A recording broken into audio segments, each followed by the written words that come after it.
So actually, from the outside environment, we think pricing is just a price at which we are purchasing materials, product or services. But when we cover the course, you will feel surprised that a lot of effort has been put into this pricing decisions during the coverage of the course. We'll be learning what is pricing, what is its importance, what are its objectives, what are the factors that influence price determination, what are the basic methods of price determination. So let us start with the simple meaning of pricing. Pricing means it is a process in which a business or an organization sets the price for its products and services to be sold, in market. So pricing is actually a process through which an organization finalizes the prices of its products and services to be sold. Now, if we expand it in a broader sense, first pricing for the organization will be made for the wholesaler, the first intermediary. Then there will be another price for the retailer, and whatever price the retailer decides, at that price we the consumer purchase. So every type of pricing would be determined by the manufacturer or the business organization which is actually supplying or manufacturing the product. Now, for us, for general people, price represents the value. We don't want to get into the intricacies of pricing. Simply as a consumer, we pay for a product and obtain it. And in simple words, for the organization, price means something which in the end gives the organization a profit. For us, it is a value. For the organization, it is a profit.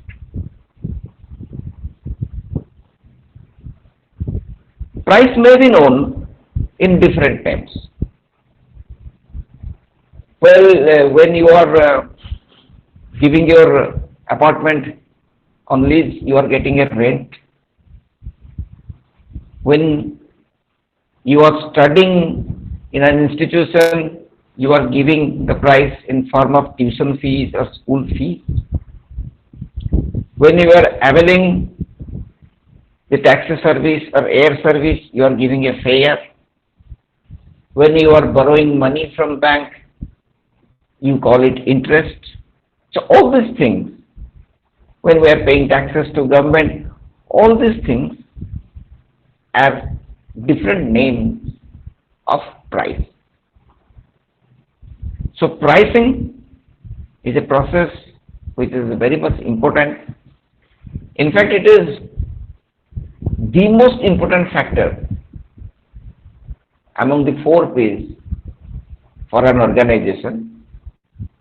Why I am telling this the most important? That doesn't mean other 3 other 3 P's could be neglected. No. With all regards to other 3, pricing is much more important because this is the only P.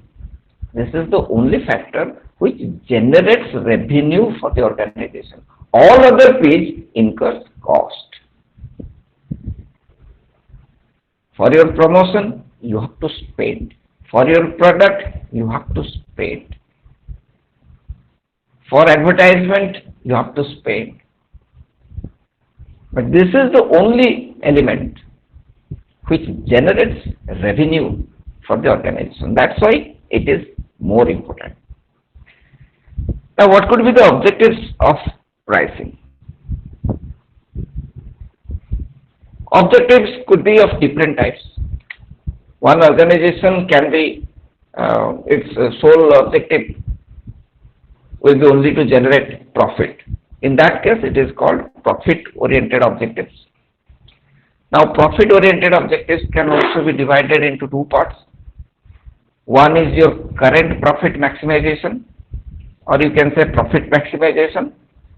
The other one can be categorized as to obtain a certain percentage or to obtain a desired ROI, return on investment. What is profit maximization? Current profit maximization. Current profit maximization means the organization prices its products at a high rate. So you then will ask me, sir, if it is put at a high rate, will it be acceptable to all the customers? And if you ask me this question, that means you are thinking in the right direction. You have understood marketing. High price will not be preferred by all the customers. So these particular high priced products are meant for a different class of people who think themselves or who are considered having a higher social status. These customers, they don't care much about price.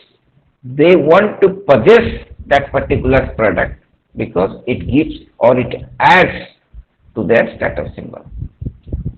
That's why BMW cars, Mercedes cars, Bentley, Audi, they are priced at a very high level. And for those products, customers are different. Customers belong to a different segment. So this is profit maximization. And what is the objective in that? Initially, the organization fixes a high price for its products. Once the products get sold, they are able to generate huge profit from that. And when the competitors come to the market with similar products, with the profit accumulated, they diversify themselves into another product which would be a new concept or which would be new for the consumers. They utilize that profit to get into another product, to introduce another product. That is profit maximization objective. Another objective in profit-oriented between profit-oriented objectives is that you or the company, the organization decides on what desired percentage it wants to get as return on investment. That means ROI is a common term. As you are students of commerce, you must be knowing that. If you have invested 10 lakhs, or let me simplify it, if the production cost of a product is 100 rupees, the organization first decides how much profit it is going to generate. It wants to get from that product. Suppose the organization wants to get 20% profit. So it will first price the product at 120 rupees. And thereafter all the subsequent activities will be done. So these two are profit-oriented objectives. One is profit maximization, another one concentrates on return on investment. Then there is also sales-related objectives in pricing. Sales-related objectives, there are two subcategories. One is to obtain desired sales volume, Another one is to achieve desired market share. As you can assume or you can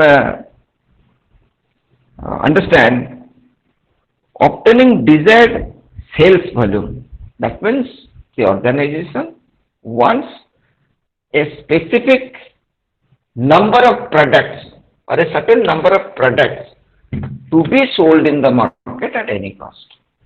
All the marketing personnel who are given the responsibility of selling that product have to achieve that particular figure of sales. This objective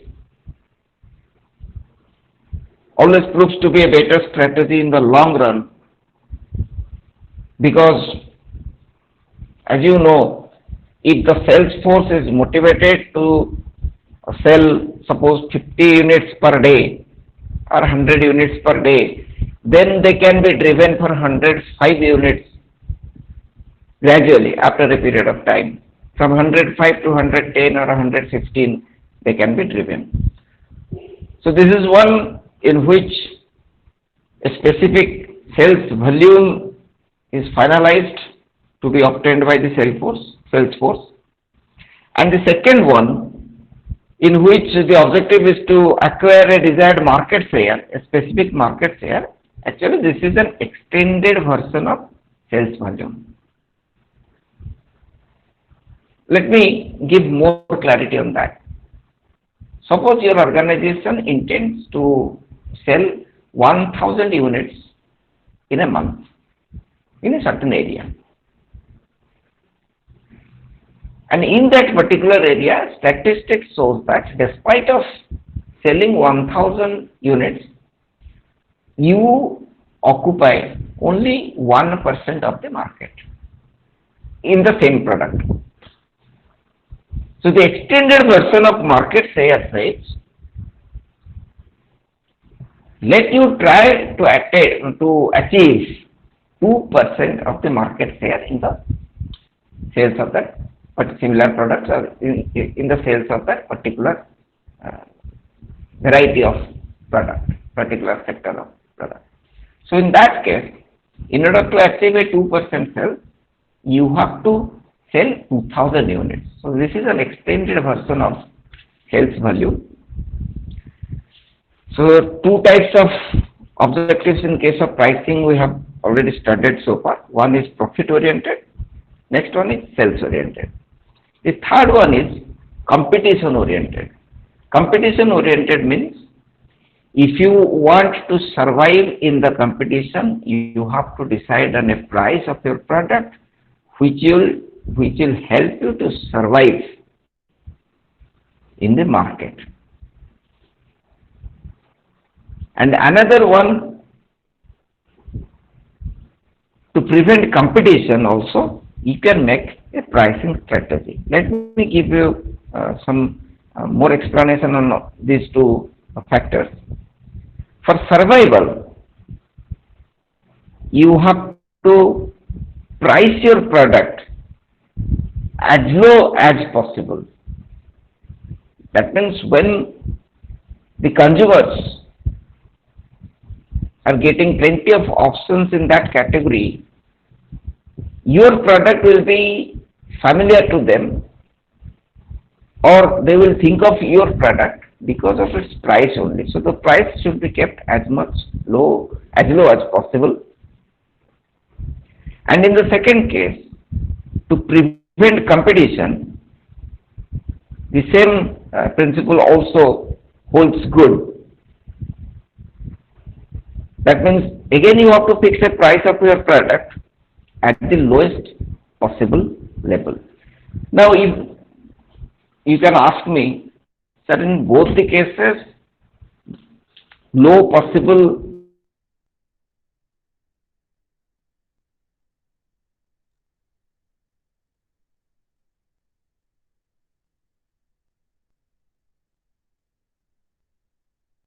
Hello, sir, I hear you.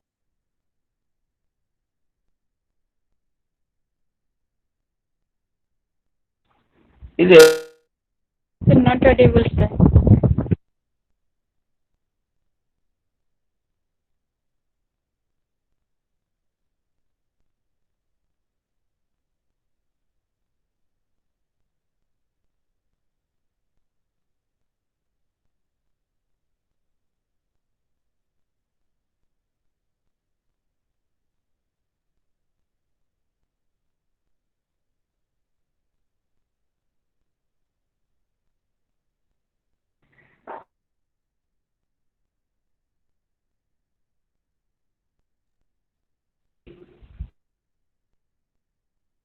Whether I am audible? No, sir. Hello. Not audible.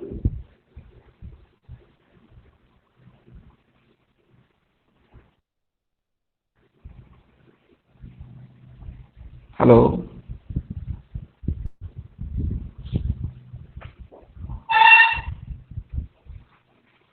Mukesh, please unmute and respond. Hello, Mukesh, Pinky, Survi, am I not audible? Now you are audible. No, previously for the last 5 minutes, whether I was audible or not. No, sir, you were not. I mean, not 5 minutes, I should say, but 2-3 minutes you were not audible. Now I am audible. Yes, sir.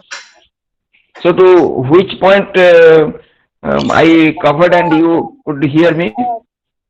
You were on like explaining the competition part. Okay. So you have understood the survival part. Yes, sir.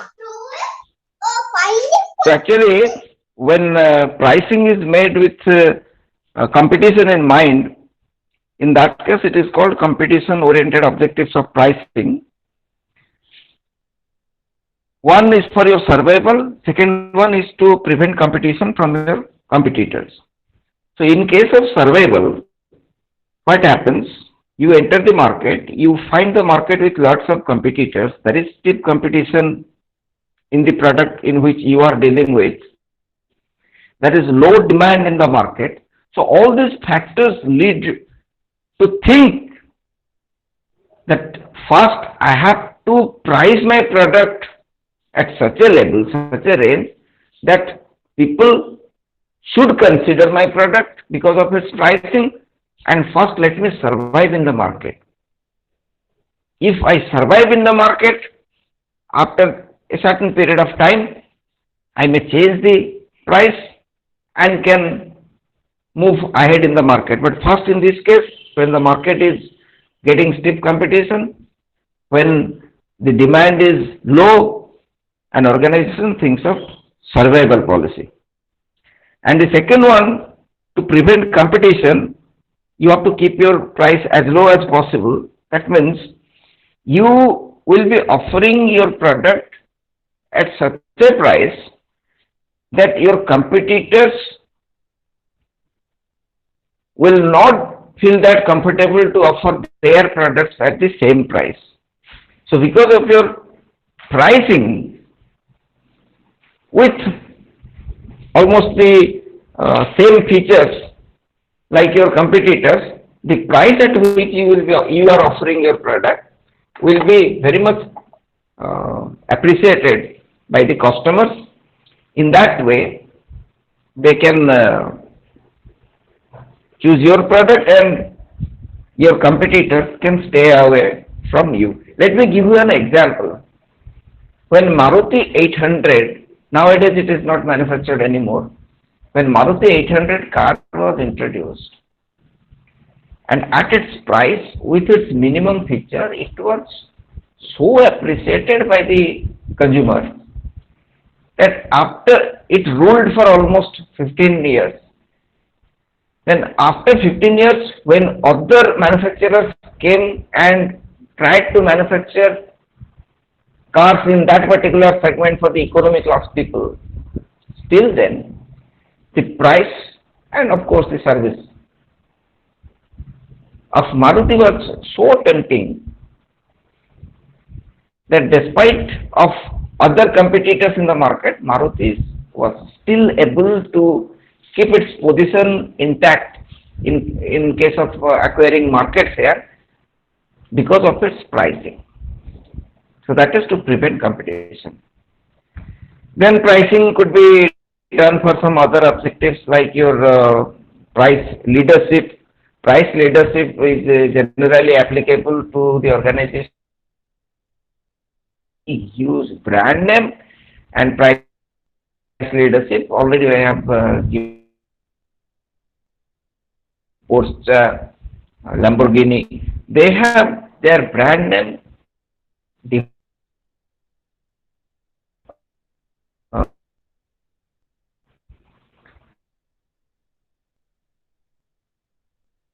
every company.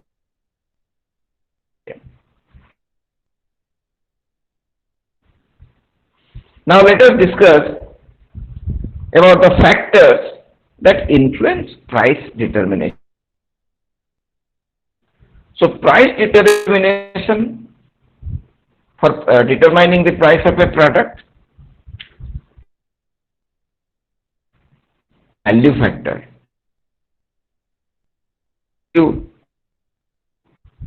What does that value signify? The value basically signifies the for the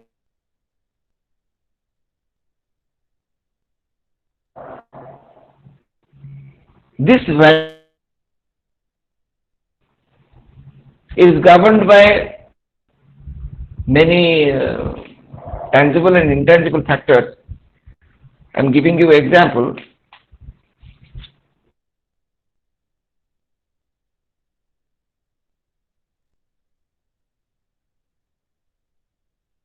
At which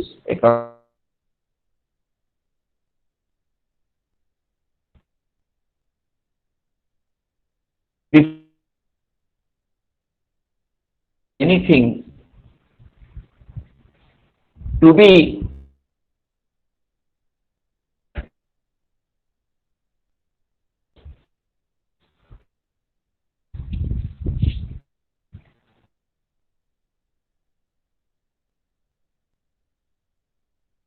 which includes the labor cost, which includes the raw materials cost,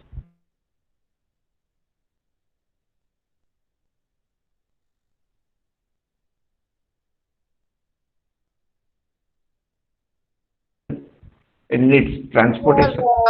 It also has got some cost. Then I think someone is saying something. Hello, anyone wants to say something? Sir, your voice is not clear. I couldn't understand last part. From where did you Sir, not hear me? no, in saying price determination, your voice is breaking in between. Okay, let me change my position. Just give me 1 or 2 minutes. I'm shifting my position to a better place where I will be accessing better Wi-Fi. So just a minute, huh? Okay. Okay, sir.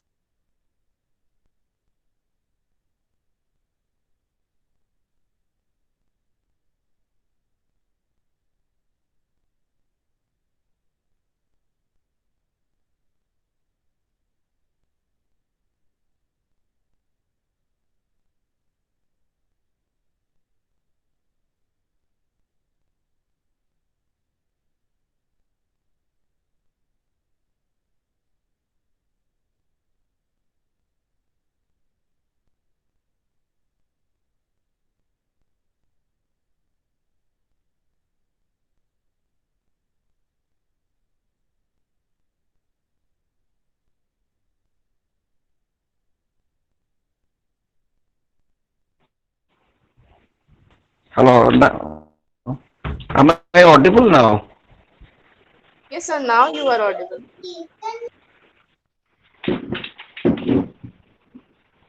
Am I audible or clear than before, or still my voice is breaking up?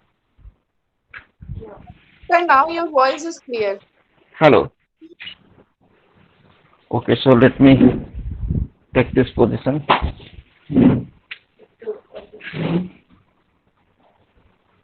Okay, where am I left? Up to which point you could hear me? Sir, please start from factors influencing price determination. Okay, okay.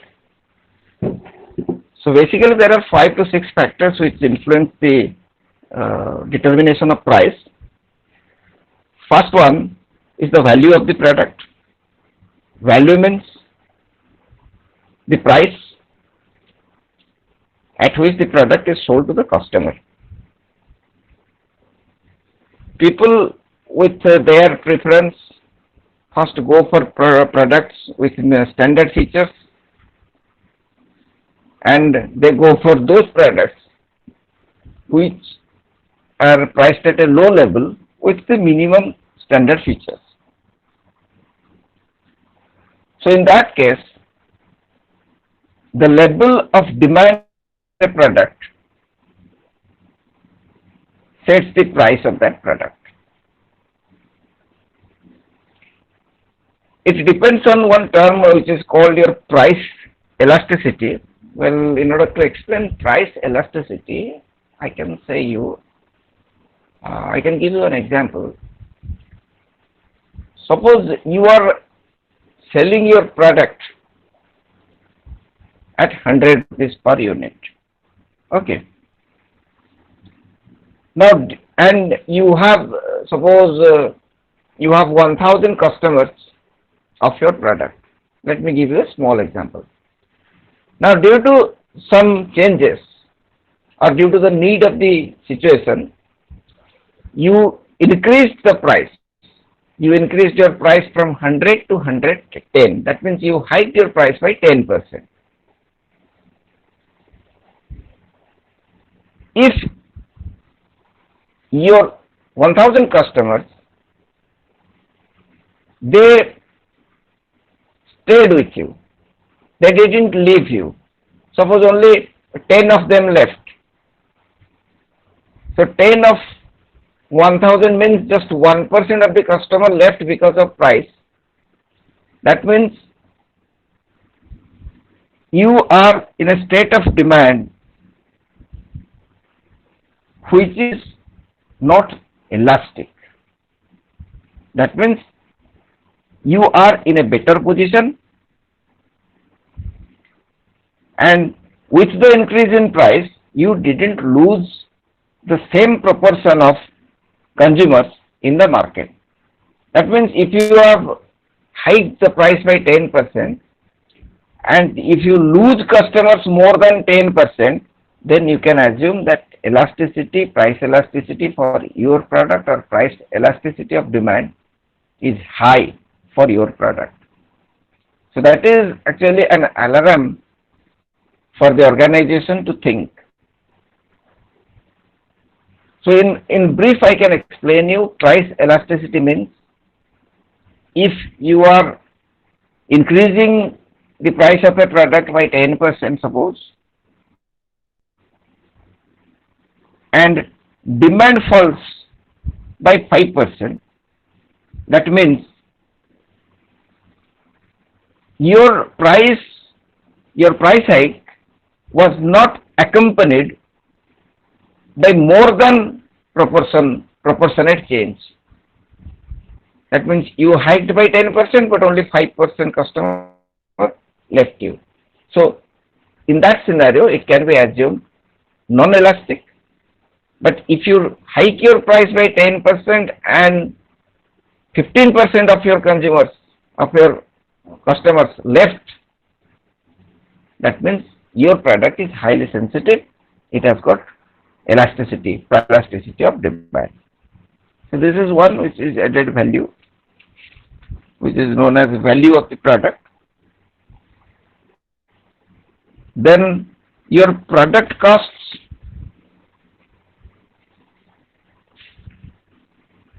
What do you mean by that? Actually, first let me discuss all the points. One is your value, second one is your product cost, third one is your competition, and later on the other ones are smaller factors.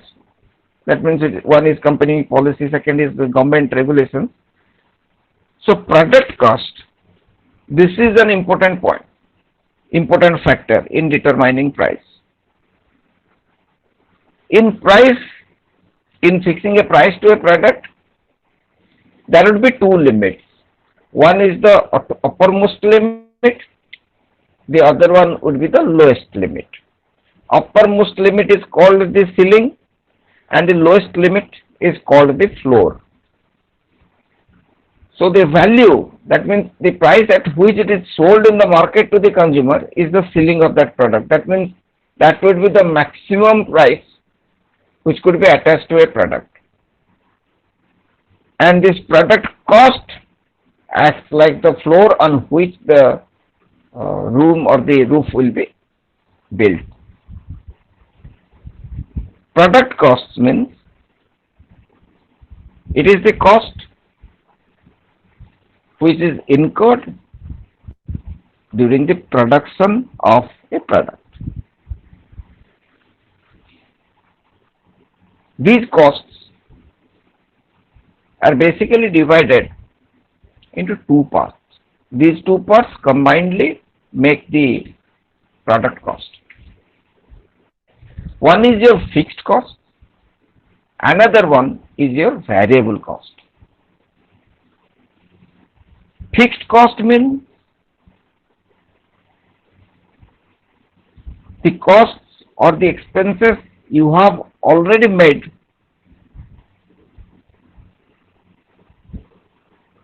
or you are supposed to make month on month. That means, let me give you some examples. Fixed cost means, suppose you have employed 10 employees, their salaries are fixed cost to you for every month. You have borrowed from a bank, suppose you have borrowed 10 lakhs, the interest on that amount is a fixed amount every month. At least you have to pay that amount.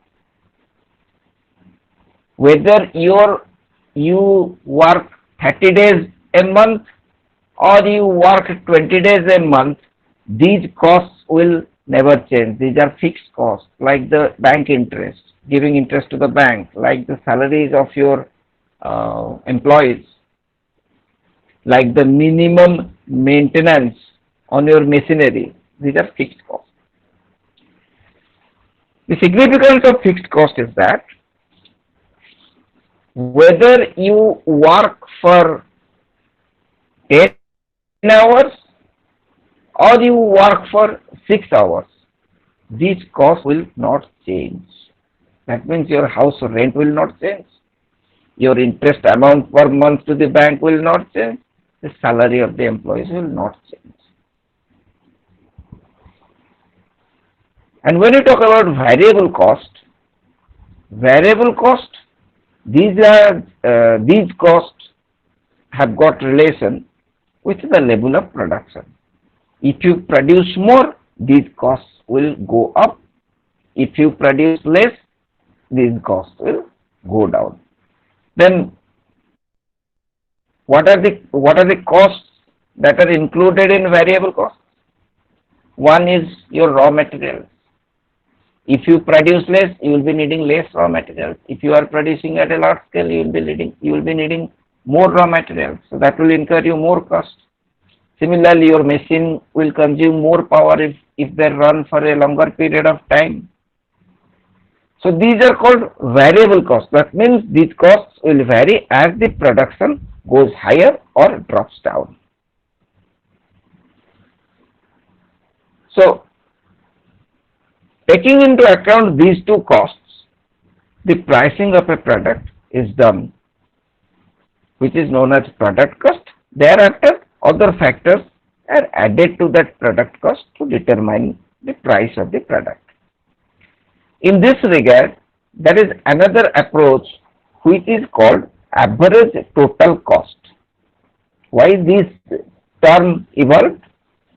Because average total cost refers to the total costs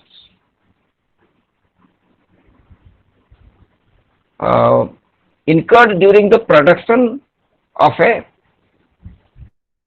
certain number of products, certain number of units. Suppose you have produced 100 units, and in the course of producing these 100 units, you have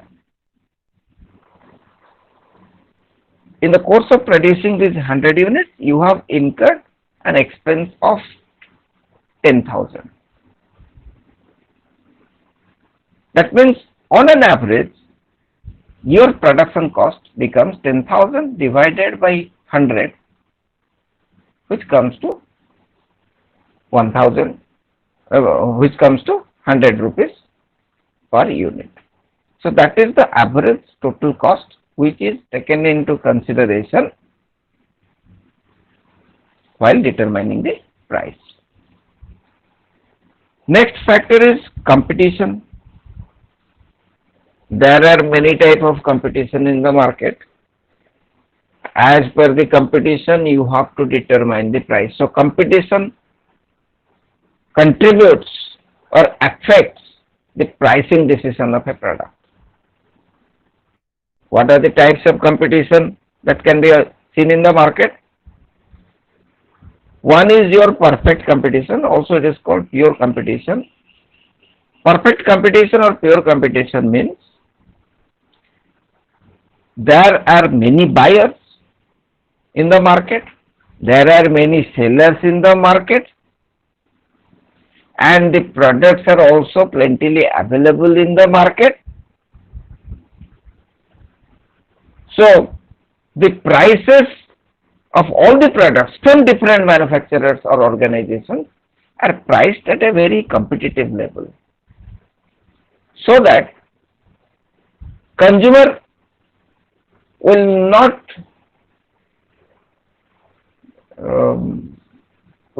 like a product because of its high price.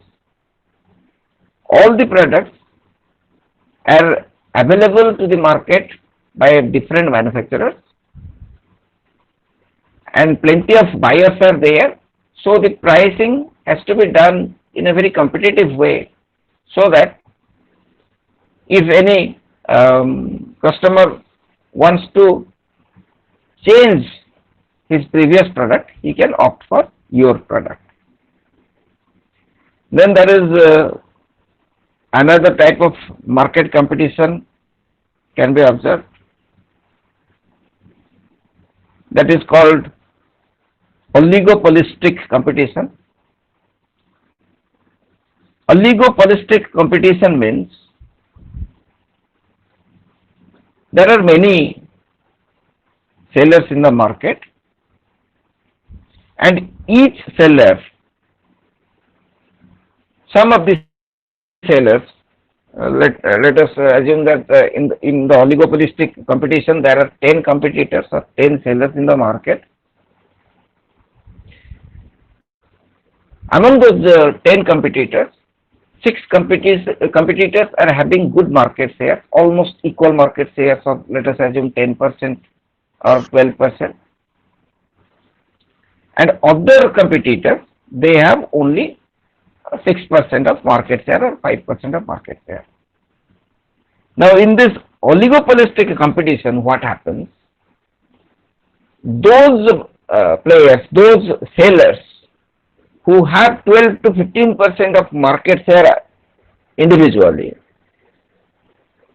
they always will observe other competitor in their segment. Suppose another competitor which is having 12% market share lowers the price of the product, then you have to think, and you have to think of lowering the price of your product also, because the competitor who has decreased the price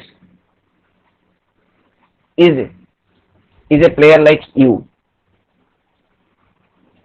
So if he has got 12% market share with the previous price, now he has decreased the price, he may acquire more share on the market. So in order to give him a good competition in price, you have to also lower down the price of your product. But in the same market, if a small player who is only having 1 to 2% market share or 5% market share, if that organization decreases the price of its product, then the other player, the bigger player who is having more than 12% market share, will not think much about the decrease in price of that smaller organization. They will be going on selling the product at their previous price. So this is the condition of oligopolistic competition. And another competition is there which you all know, that is known as monopolistic competition. Monopolistic competition means basically the market is dominated by one player, by a single player with its product which has no other substitute. That means there is no competitor who can give competition to that particular organization in terms of that particular product. So, in competition, competition is definitely a factor which affects the price pricing decision of a product. Then there are 2 or 3 other things which is called company's policies. So company, as per the company policy, the company determines the price of its product. If the company desires to, if your company desires to project an image, a high image of its product among the customers, then it goes for quality good, high quality goods to be offered in the market at a very competitive price. If the company policy says that they will manufacture a product which will be meant for all the consumers, that means it will be a general product, it will be a common product for all, there will be no different market segmentation for the product. In that case, the pricing would be different. As you know, when the company goes for mass production, the pricing, the price of the cost price becomes very less, and the pricing attached to the product will automatically go down. So these are the basic factors which determine the price of a product. Next, we will discuss about some methods, basic methods of price determination. What are the basic methods of price determination? And I think one question is definitely on the cards to come in your exam. So what are the basics of price determination?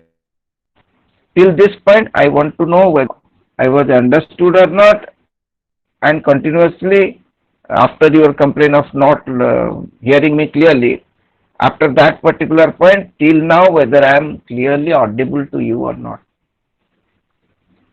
Surabhi? Yes, sir, you are Okay. audible. Yes, sir, you are audible and understood And also. Surabhi, okay, thank you. Mukesh? Yes, sir, you are audible. And we got it, sir. Okay, thank you, thank you. Thank you, sir. So now we will be discussing about the basic methods of price determination. One method is your cost-based pricing. In cost-based pricing, that means the base will be on the cost, whether it is production cost.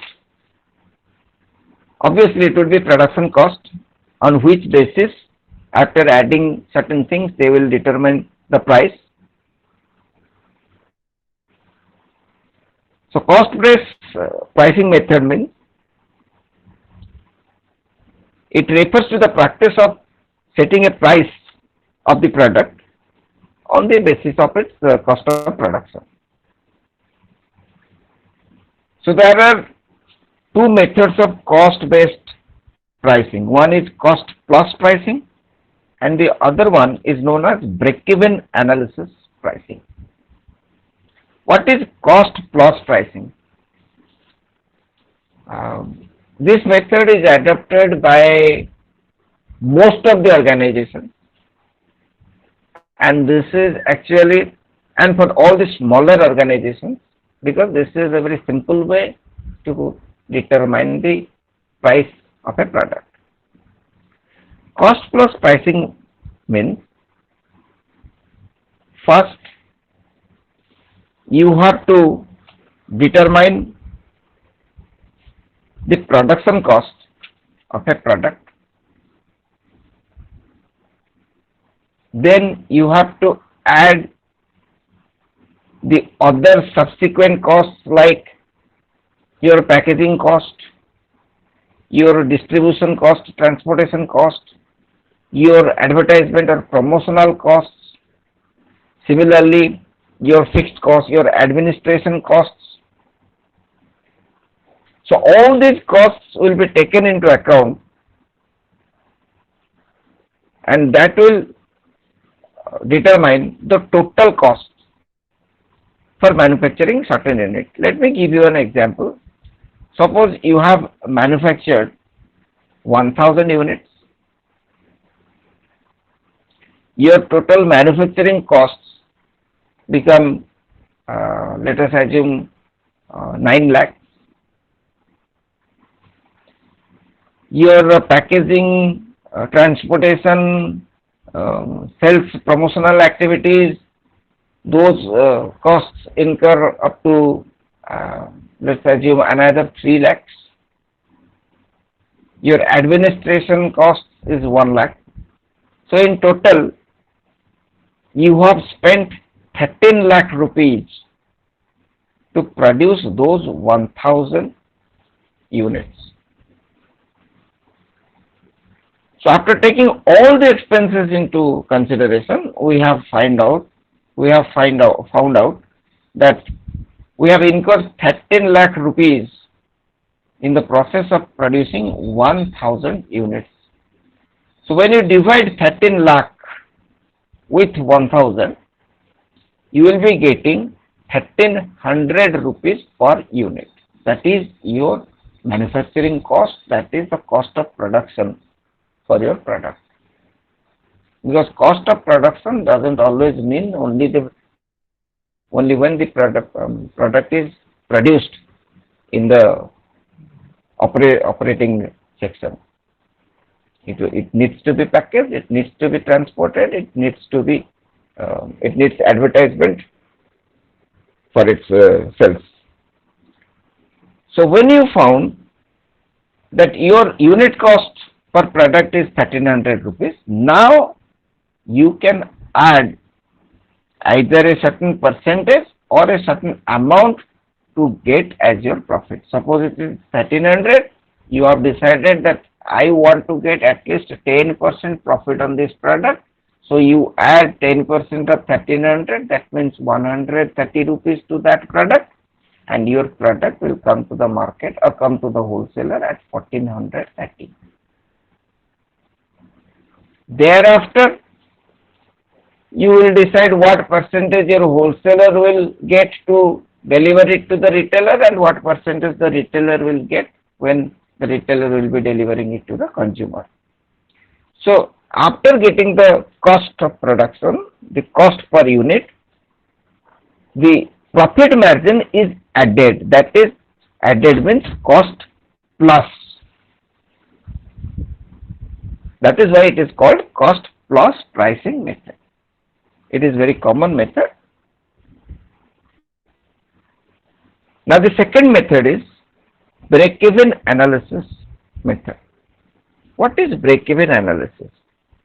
Break-even point denotes, for an organization, denotes that at that particular point, the company, the organization, neither does profit nor loses, nor incurs any loss. So that is the point where the income and expenditure of the organization become equal. Total revenue equals total cost. So For that reason, what is the approach adopted by the organization? The organization first calculates what would be the total fixed cost per month. Suppose fixed cost of your organization per month is 1 lakh rupees. As you are giving house rent, as you are giving salaries to your employee, you are a small entrepreneur, your fixed cost per month is 1 lakh rupees. Now, your selling price per unit or your manufactured product, selling prices, let us assume previously it was 1300 rupees. We calculated the variable cost in the previous case, which is per unit, it would come down to 900 rupees because we are spending 9 lakhs in a month for 1000 units. Now just review the figures. Total fixed cost is 1 lakh rupees divided by your selling price is per unit is 1300 and your variable cost per unit is 900. That means 1 lakh rupees will be divided by 400. When you divide 1 lakh with 400, that means you will get a figure of 250. That means at least you have to produce 250 units to reach the point of break-even. To reach the break-even point, that means if you manufacture 250 units and sell it in the market, then you will be at a position where you will not be losing anything or you will not be getting any profit. After that particular point, that means after any number over and above 250 will give you a profit. So that determines how much profit you want to generate, and in the same way, if you want to generate another 1 lakh rupees, you will go on producing how many more numbers of product, that will be determined by the same ratio. That means suppose total fixed cost was 1 lakh and the difference between the selling price per unit and variable cost per unit is 400. You need to manufacture 250 units at least per month to reach the break-even point. Suppose you now is going for you now are going for making a production of 500 units. That means the additional 250 units will give you the same profit margin of 400 rupees per unit, and that will give you again 1 lakh rupees. Or is it more? 250 into 400, yes, 1 lakh rupees. So in that way, prices are also tagged to products. Next, this is about cost-based pricing. Now we will go for buyer-based pricing. Buyers-based pricing means there are also two methods of buyers-based pricing. One is perceived value pricing. Another one is differential pricing. Now we will think the situation from the perspective of a buyer, of a consumer like us. Perceived value pricing means in our mind we perceive some figure of a particular organization or a particular restaurant. We already have an image of that brand, and the brand recognizes that. If the organization recognizes that, they will charge a price. Let me give you an example. Suppose there are 3 or 4 good restaurants in your locality. You must visualize visualize that in your mind. Suppose there are 3 or 4 good restaurants in your locality, and you have not made it to all the 4 restaurants. That means you have not taken your lunch or dinner either in, that means suppose there are 4 restaurants, you have taken lunch or dinner in two restaurants, and in other 2 you have not taken anything.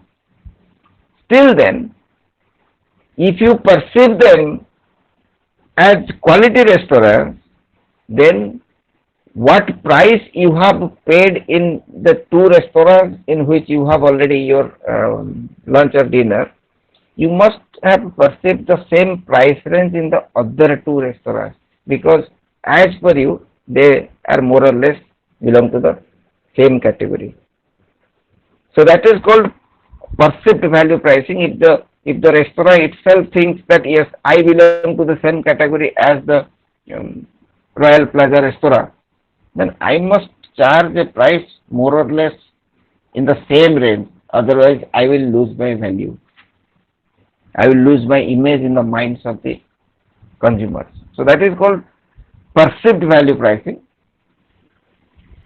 Another pricing method is there, which is called differential pricing. And differential pricing, you must have experienced it many times in your life. When nowadays theater is banned, but in the suppose 2 years back or 1 year back, when you are purchasing tickets to see a movie, there are different segments in the theater in which the pricing for those segments, the ticket pricing for those segments are different. Suppose you want to sit in the royal class, the ticket price will be more. Suppose you want to occupy a seat in the decent class, ticket price will be lower than that of the luxury class or royal class. Similarly, in the airlines, we generally travel by economy class, but there are some people who travel by business class, which gives other additional privileges and charges very high for that services. So that is differential pricing. That means some additional benefits, some additional privileges will be given to the customers as per the difference in pricing. But sometimes the differential pricing happens, the product remains the same, the service remains the same, but as consumers, there are consumers who afford the same, who owns the same product or who gets the same service, but at a different price. Let me give you an example. Suppose you are booking airlines ticket, flight tickets. If you are booking your ticket 3 months in advance, you will be getting the ticket at a lower rate. If you are booking a ticket for in the next 7 days, you will be charged at a very high rate. So you are availing the same service, the same class, but here the timing that creates the differentiation. If you need a ticket within 7 days, you have to pay higher price. If you need a ticket after 3 months, you will be giving less price. So that is also a case of differentiation. For the same service, we are giving more or giving different prices.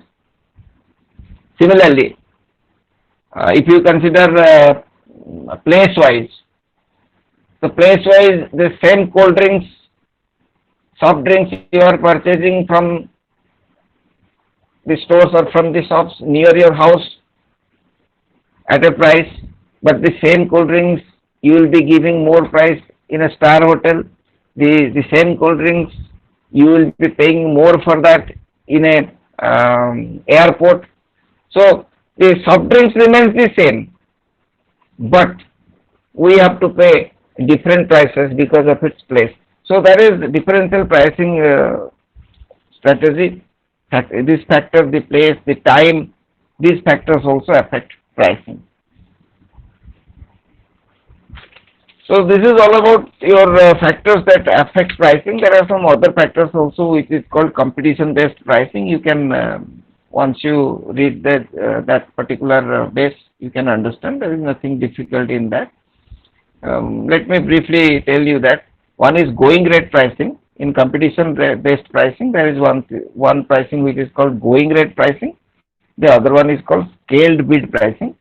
Going rate pricing means everyone follows like the leader. If the price is going steadily among all the competitors, then there is no need to change the price.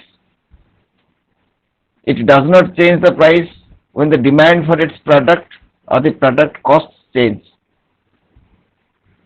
Because in going rate changes, if the cost of raw materials and other things increases, then after a certain period of time, the organization raises the price of its product with the cushion that if in future the cost of all these things, the raw materials, the transportation increases, till then I have the cushion, I have the shock absorber to absorb the extra cost. And now whatever price I have hiked, that will sustain me for the next hike in the coming 1 or 2 years. So these are the factors that affect your pricing. Now you can ask me if you have anything in doubt. This is becoming more theoretical, and you may be losing interest in that. So I want to finish this particular unit so that we can move to price adjustment strategies. So Mukesh, do you have anything to be No, sir. explained again? No, sir. And Survi? No, sir. Actually, we shifted the timing to the evening session in hope that more number of participants will join. But actually, we are having 3 participants today. Other 1 or 2 they are already disconnected. So let us continue, and we'll try to finish this block today. Now we'll be moving to price adjustment strategies. Why price adjustment? Why we have decided on a price, then why we have to adjust that? Well, everything in the world, whether as a human being or pricing of a product, you have to be flexible. If you don't compromise, or if you don't learn to compromise with certain situations, you cannot survive. For a human being, it holds good. For a product, it also holds good. Why organizations, why business entities go for price adjustment? There may be several reasons. There may be increasing competition, which compels the organization to think of a price change. There may be increasing cost of raw materials. There may be increasing demand from the intermediaries to raise their incentives. So in those cases also, the price of the product needs to be revised. So price adjustment is a very common associated feature which comes with the pricing of the product. It is not static for the whole period of time. It needs to be changed as per the demand of the situation. And it also caters to the benefit of the consumers. How it benefits the consumer, we'll be discussing that in the latter part. But the basic objective of price adjustment is to stay in the market, is to stamp your feet firmly in the market, is to create more customers for your product, is to occupy a larger market share in the market. So for these reasons, we need to adjust the pricing of a product, adjust the price of a product. So this adjustments are done in many forms. One, it may be done in form of cash discount. Cash discount, it is generally applicable to the organizational buyers. That means those buyers who are purchasing the products at in a large number. When they are purchasing the product, if they pay immediately or if they pay within a specific period of time, that means if they pay within 7 days, cash discounts are given. Why cash discounts are given? Because every organization wants liquid money with them, cash with them to run their day-to-day activities. Instead of giving a buyer credit for 1 month, they prefer to get cash by giving him 2% discount.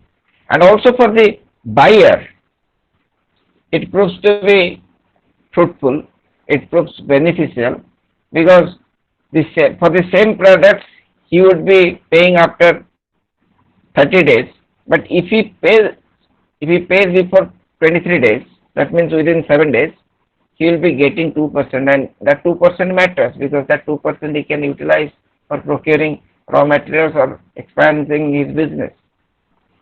So one form is cash discount, another form is quantity discount. Quantity discount means now these things are very common. You must have observed in the malls, buy one get one free. That means you will purchase one, another one more quantity will be given to you as a compliment. Similarly, there are some campaigns, buy one get the second one at 50% discount. So these are called quantity discount, and quantity discount also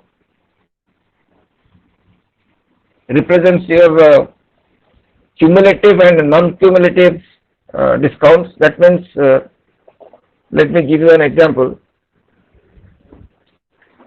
Basically, quantity discount means you are getting more quantity with less amount of money spent. That is buy one get one free, buy one get the second one at 50% free. What is cumulative and what is non-cumulative? Let us start with non-cumulative. Suppose a particular company advertises that if you purchase 5 units of their product, you have to purchase it at the MRP, retail price, which is printed on the label. If you purchase more than 5 products, then for the 6th or 7th product, that means over and above 5, the other products, for the other product, you will be getting 10% discount or 1 rupee discount or 2 rupees discount or 20% discount. Similarly, if you purchase more than 10, you will be getting 15% discount on those products which are above 10. So these are called non-cumulative, just to attract consumers, just to provoke them to purchase in a large number. In that way, the organization can get more money. And what is cumulative? Cumulative is also applicable for organizational buyers. Cumulative means, let us assume during an entire year, If an organization purchases, let us assume 1000 units, they will be getting this much discount, suppose let's assume 5%. If they purchase more than 3000 units, they will be getting 10% discount. When the organization purchases more than 20,000 units, they will be getting 20% discounts. So what happens in cumulative? They are not supposed to purchase all the units in one go. Over a period of 1 year, they have to purchase 10,000 units or 5,000 units or 3,000 units in order to avail the specified discount. So that is your cumulative way. And all these come under quantity discount. Then there is also trade discount, which is also known as functional discount. This means the supplier or the manufacturer offers some percentage, offers discount to its channel partners, that means the intermediaries, some percentage to facilitate the storing of product, to facilitate their customer servicing, to facilitate for record keeping. That means ultimately they are taking your product, they are storing your product, they are canvassing the customers about your product. So in order to encourage them, some discounts are given as trade discount. That means it is to promote your trade. Similarly, another form of price change, price modification is done, which is known as seasonal discount. Seasonal discount basically, seasonal discount is intended to promote sales during the off seasons. That means during the winter there will be special offer for refrigerators and air conditioners. Similarly, during the summer days there will be special offer, clearance sale for woolen materials and your warm clothes. So these are called seasonal discounts.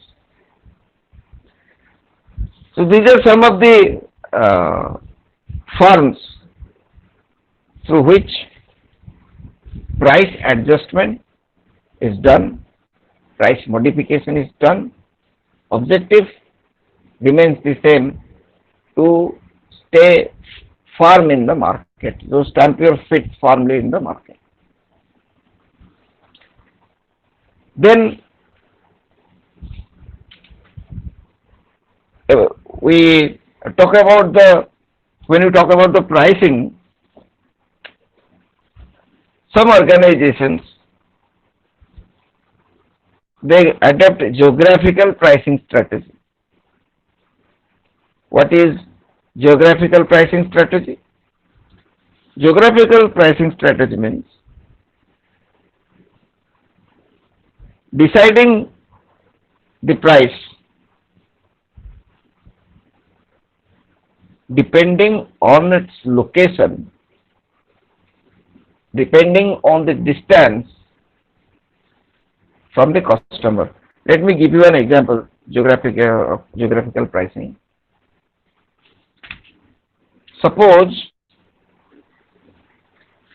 a product is manufactured in Kolkata and the organization wants to make it reach every corner of India. The distance from West Bengal to Orissa, let us assume it's Kolkata to Bhubaneswar, and you think about the distance from Kolkata to Delhi, Kolkata to Mumbai, and Kolkata to Chennai. All the distances are different, and for that reason the transportation cost will be different. The transportation cost to Odisha will be less, the transportation cost to Chennai will be more, or to Mumbai will be much more.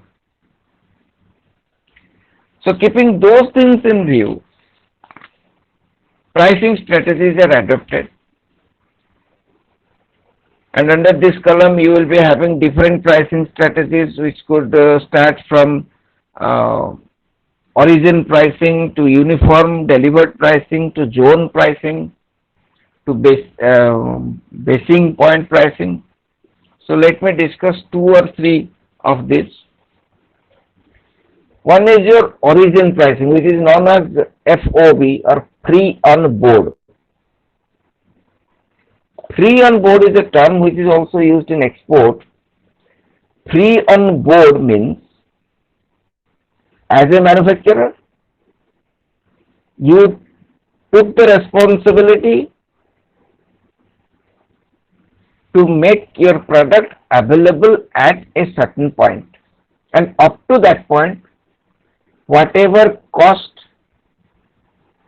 has been incurred, you have to bear that. That means you have to bear the manufacturing cost and the transportation cost from your factory to the particular place where you are supposed to hand the product over to the intermediary, over to the wholesaler.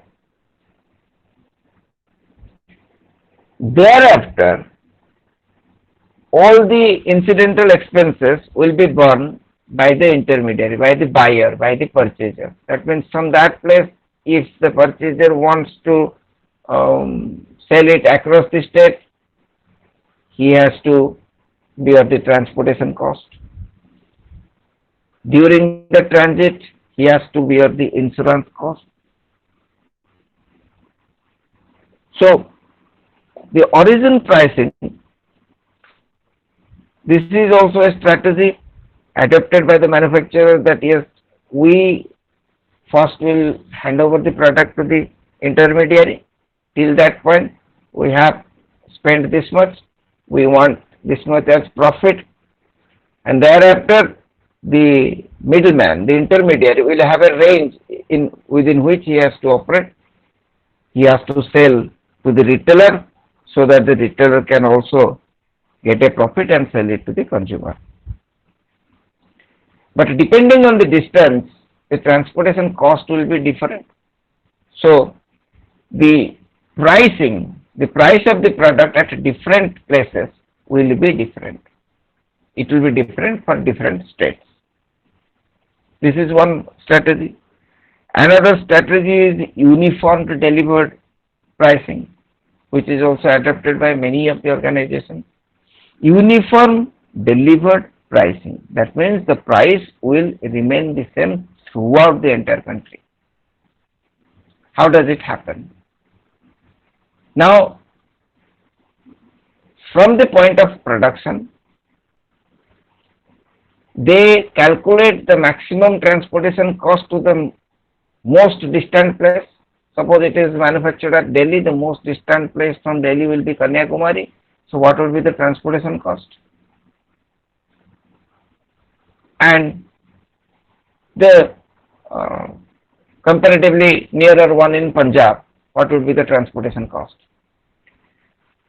So the transportation, what would be the cost if we transport to Mumbai from Delhi, if we transport from Delhi to Kolkata? So by taking all these four distant places, the cost of transportation, an average cost is determined which would be applicable to every state, to every place. What it signifies, that a place maybe you are staying at Gurgaon, which is nearer to Delhi, but you will be paying the same price for that product what will be paid by a purchaser, by a buyer at staying at Kanyakumari, staying in Tamil.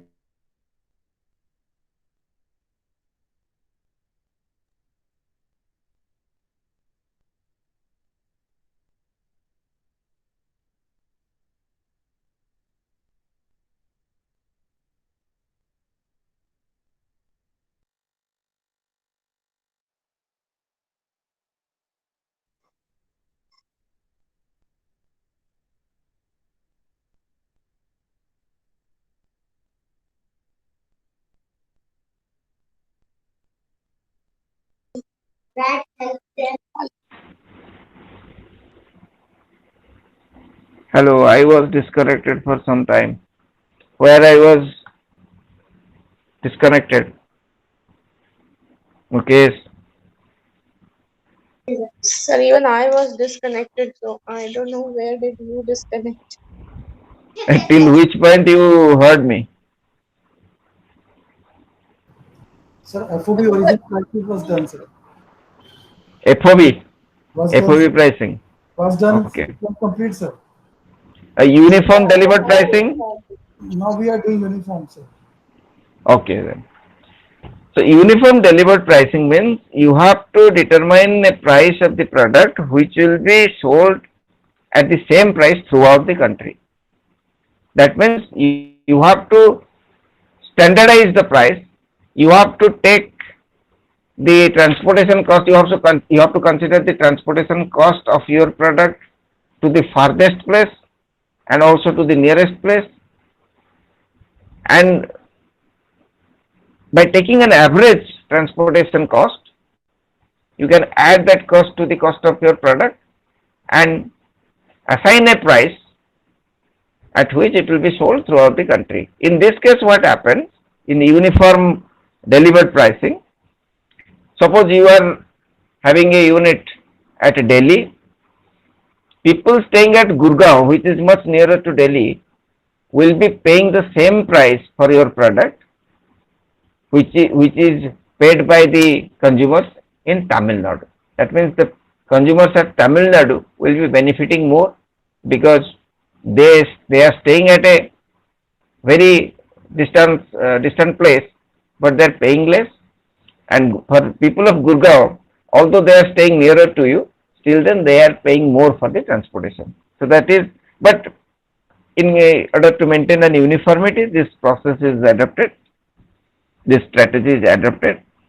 Then there is also zone pricing strategy. Zone pricing strategy means now you have to divide the entire country into 4 or 5 zones. Then those zones, for those zones, you fix a price. The nearer the zone is to the manufacturing place, the price will be less. Suppose you are manufacturing at New Delhi, and if you have divided India into 4 or 5 zones like the north zone, south, east, the people of north zone will get the product at a less price because that product is manufactured in the north, and people in the north zone will be getting a benefit for the less transportation fees, while the people in south zone will be paying more for that product if it is done on a zonal basis pricing. In zonal basis, there is one difficulty, that if you are considering zonal and you are considering the office from Delhi, then which is the standard point for the zone to be calculated? That means suppose you have divided the country into 4 zones, east, west and north, south. Suppose the product is manufactured at New Delhi and you are considering for east zone, then you must decide on a point in east zone which would be the right point from where the goods will be transported and transportation cost will be calculated. For that purpose, basing point pricing strategy came into picture. Basing point means in every zone you need to establish a base, or you need to assume a base from where the transportation will take place and the transportation cost will be considered. Suppose it is east zone, the point will be Kolkata. Suppose it is south zone, the point will be Chennai or Hyderabad. So this is called basing point pricing. It is an extension of zone pricing. So these are the different pricing strategy for your product. Now we will discuss about the price changes. Well, price changes, you already know that price changes as per the demand of the situation. Price changes take place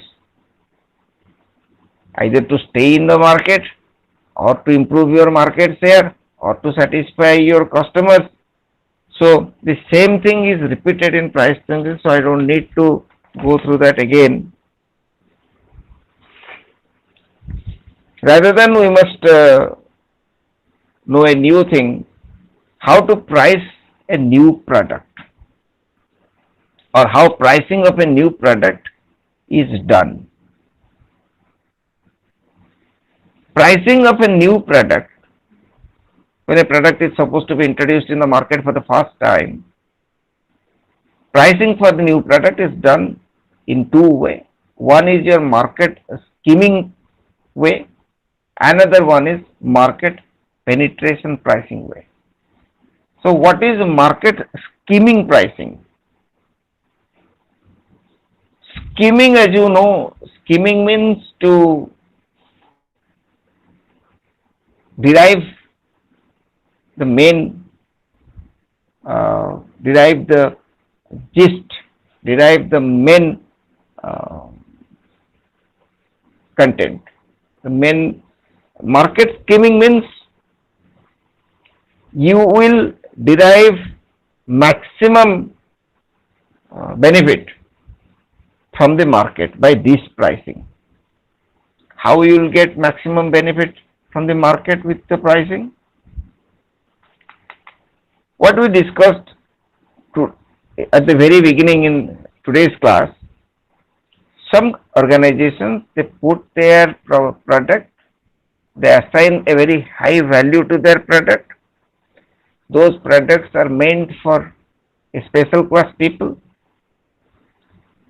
and they go for that product without bothering about the price. Market skimming price strategy also denotes that the strategy sets a high price for the product. It is meant for the creamy segments. It generates more revenues. It gives more profit to the organization, which is in turn can be utilized by the organization at the time of adversity. So now the question is, market skimming pricing can be adopted by which organization? You can have a general idea that this strategy can only be adopted by very well established organizations, the organizations which are having a very big brand name. Otherwise, the consumers will never accept your product at such a high price.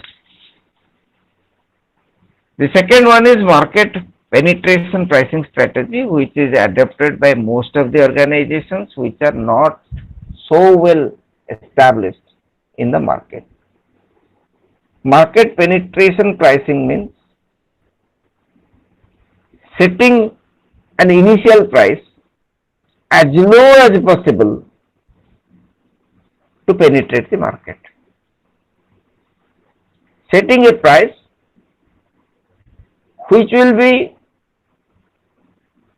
appreciated by the consumers for the attributes of the product. So while introducing a new product, the established organizations, the established companies which are having a very good brand name, they introduce their product as a unit, as a unique product which possesses some unique characteristics, and that product is not plentifully available, or that product is not available in the market by other organizations. So they charge that, they give a very high price tag, they attach a very high price tag to the product, even though it's a new product. But for other organizations, they always try to attach a price tag to the product which should be as low to attract the customers to penetrate the market. Then we have discussed so much about pricing strategy. about the price change, about pricing the new product. Now there are some strategies for product mix pricing strategy.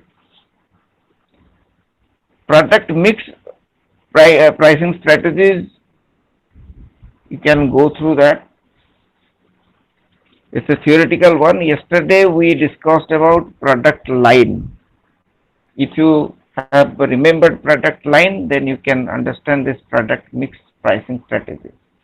Product line means, suppose one product line is your color TV. Now under that product line, we already discussed yesterday what is depth. Depth of product means different categories of color TVs are available under the name color television. That is 21-inch TV, 25, 29, 42, 43, like that.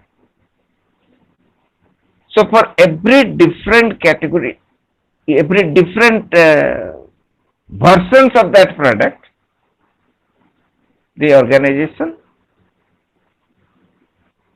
fixes a different price tag. Different price tag for different versions of product. For your television, it differs for 21-inch to 43-inch. For your refrigerator also, it differs from 165 liters to double door refrigerator. So this is called product line pricing. As you have different products in under one product head, you will be having different price for all those products. Similarly, there is optional product pricing. Optional product pricing means you are selling the main product. You are also selling some products which are not compulsory for the buyer to purchase from you, but those products have some utilities to complement to the main product. Suppose you are purchasing an air conditioner. So when you will be installing an air conditioner, you will need a stabilizer. That stabilizer is an optional product which the dealer has with him. You know the importance of the stabilizer. You are supposed to purchase the stabilizer, but it is not a compulsion on the part of the consumer that he has to purchase the stabilizer from that seller. But most of the buyers, when they are purchasing air conditioner, they know the need of a stabilizer and they purchase this. So this is called optional product pricing. Optional products are there to complement the main product, and they are also priced, and they usually are priced at a higher rate. Similarly, there is captive product pricing. Captive product pricing means you will buy a product which needs another product to perform, another product to function. Like suppose you are buying razor blades. For shaving also you need shaving cream. Unless there is shaving cream, you cannot shave yourself. So when you are purchasing toothpaste, you know the importance of toothbrush. But it is not compulsory that whenever you are buying a toothpaste, you will purchase a toothbrush. You can buy at separate times, but when the customer is getting option to get both the things at one place, they go for that. That is, for that reason they also make pricing. They also make some offers. If you purchase the toothpaste along with the toothbrush, there may be some discount. If you are purchasing a bigger packet of toothpaste, there may be a brush inside it which will come to you as a gift or at a less price. So this is your captive product pricing. Then there is also byproduct pricing. Byproduct pricing means whenever you are going to a petrol pump, your main product is your main objective is to purchase either petrol or diesel. But at the same point, you can avail your engine oil. You can avail tutti oils. So these are called byproducts. They are also sold. So in total, this is called product mix pricing strategy. Product mix means with the original product, they are pushing some other product to be sold. So with this, we come to the almost to the end of this unit. There is two more things left. One is fixed price and one is flexible price. Fixed price means, let me give you two examples, you can understand that. Fixed pricing means when you are visiting a mall, whatever rented on the material or whatever discount is given there, you cannot bargain on that. The price with which you cannot bargain is called fixed price. The price with which you bargain, that is called flexible price. You cannot bargain in a mall, shopping mall, you cannot bargain in a departmental store which have already price tags in their products, with their products. So these are the examples of fixed price. When a street vendor goes across your house, whatever price he or she tells you, you tend to bargain that. When you are availing the taxi service, you are bargaining. So whenever you are bargaining and settle a price which is acceptable to both the parties, that is called flexible pricing. So with this we come to the conclusion of this unit. Only another unit regarding regulation means regulation of prices. There is a small unit which you will be studying by yourself. Only I will highlight those points. But till this point, am I clear, Mukesh? Yes, sir. No issues. So shall I move to the last unit, regulation of prices? Yes, sir. We can do it. Yes, sir. Okay, thank you, Surbhi and Mukesh. Regulation of prices means there are some regulations imposed by the Government of India to regulate pricing of different products. Basically, these regulations come in form of some acts. We will be just discussing 3 or 4 acts in brief. One is your MRTP Act, which is known as Monopolies and Restrictive Trade Practices Act. As the name itself suggests, Monopolies and Restrictive Trade Practices Act. That means this act is meant to put a control on monopolies and those trade practices which are restricted. So under this act, what could be done, or what is the impact of this act on pricing? Well, because of this act, always the manufacturer, after selling the product to the wholesaler or the intermediary, he makes it clear that the wholesaler, the first purchaser from the manufacturer, the wholesaler cannot sell the product beyond a certain lower limit. That means the purchaser, the first purchaser, the intermediary, cannot sell the product at a lower rate which is specified by the manufacturer. Suppose the manufacturer has sold the product at 12 rupees per unit.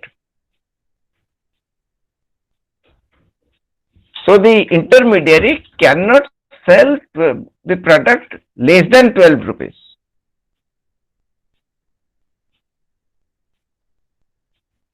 Because of this, all the middlemen for the same product across the country tend to maintain a minimum rate for which the customer gets benefit and also the manufacturer, because they operate in a price range. Suppose the minimum price specified is 12 rupees, so the intermediary cannot sell products less than 12 rupees.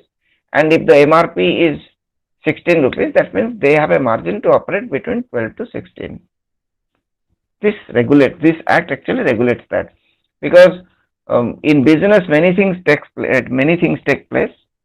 If intentionally an intermediary wants to do any harm to a particular manufacturer, they can go on selling its product at a very low cost, so that there will be a message spread in the market that if a product of this particular company is selling at a very less price in this particular division. So this discrimination from other parts of the country will create a very negative impression on the part of the manufacturer. So for this reason, the minimum price is also fixed and determined, is specified.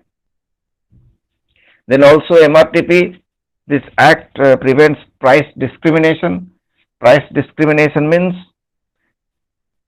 for the same or similar product, the manufacturer cannot demand a higher price from one dealer and a lower price from another dealer. It cannot do that.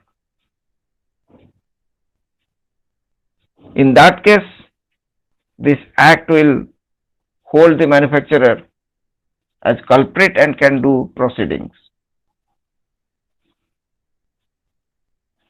There is another thing which takes place in the industries, in the marketing scenario, which is known as collective price fixing. Collective price fixing, what happens in this, the manufacturer and the supplier, that means the intermediary, if they get into an agreement between them and they collectively fix price. Let us take an example. In case of tendering, what happens in case of tendering? An organization asks for tender, and tender are of two types. One is open tendering and the other one is limited tendering. In open tendering, what happens? The tender is open for all. Every aspirant can bid to have that work. That all the tender papers are opened on a specific date, and the tender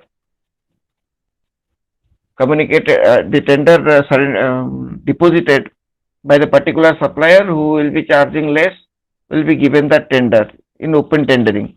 But what happens in case of limited tendering? As the organization gets less time for any work to be completed, it do an internal arrangement and complete that work. It does an internal arrangement and completes the work. So in that case, the collective agreement between the manufacturer and supplier can do harm to the organization. So that is called your collusive tendering. That means जो बोलते हैं tender fix किया गया है, ये उसी के एक एग्जाम्पल है.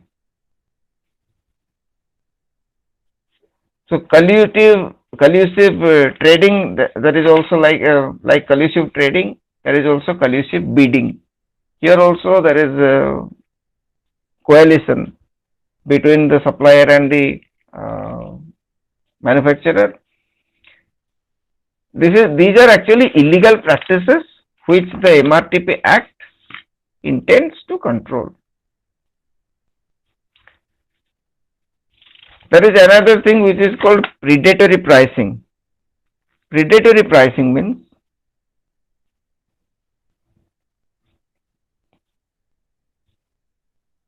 when